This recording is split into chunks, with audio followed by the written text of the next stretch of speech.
First of all, hello, my name is Steve Frias. I'm a resident of Cranston. Mr. Frias, welcome to committee. You have 3 minutes and you may proceed. Thank you for having me here. I've submitted some documents. I won't repeat them all. Those of you who are interested in it have read it, and I appreciate those who have taken the time to read it. I just want to make a couple of small points based on what I heard today. First of all, as you heard from Mr. Brace, the process of prison reallocation is not a simple process. It's going to be difficult, it's going to be complex, and you will get it wrong sometimes if you go too quickly. I'd also like to indicate that there was some comments earlier about, well, if they're there for 5 years, 10 years, how many, the intake center is like for 3 days. Look, in this state, you pay taxes if you're here for 6 months. If you're in a town for 30 days, you can vote from there. That's kind of like residency in general. We have different definitions. And when it comes to, we're going to be very technical about, well, they were there for 3 days, they were there for how many days?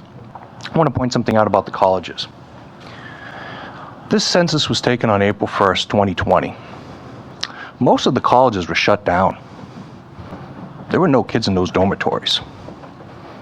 And yet the U.S. Census says, we're going to count them as if they were there. Just want to point that out. And that's an issue at the national level.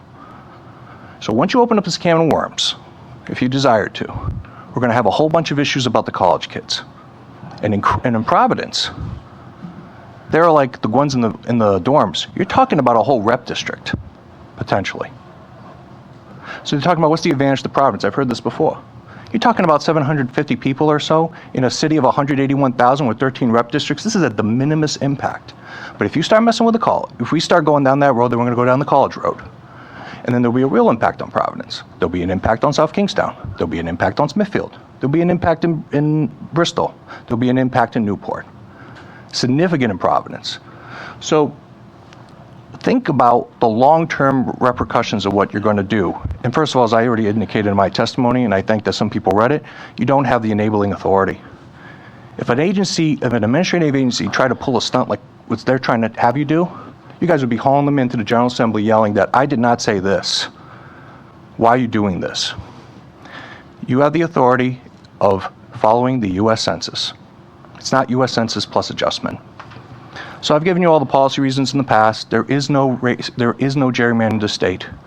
It's not a racist practice, and because you know why? If it was, the U.S. Circuit Court would have struck it down like they struck down racial gerrymandering. They can go make noises, but the U.S. Circuit Court did not strike it down. It was a unanimous decision authored by a Clinton appointee. And in regards to equal representation, every single district that has prison population in the state has more registered voters than other districts in the state. House District 15 specifically has 2/3 more registered voters than others. Thank you. Mr. Frias, thank you. Are there any questions for this witness from any members of the committee?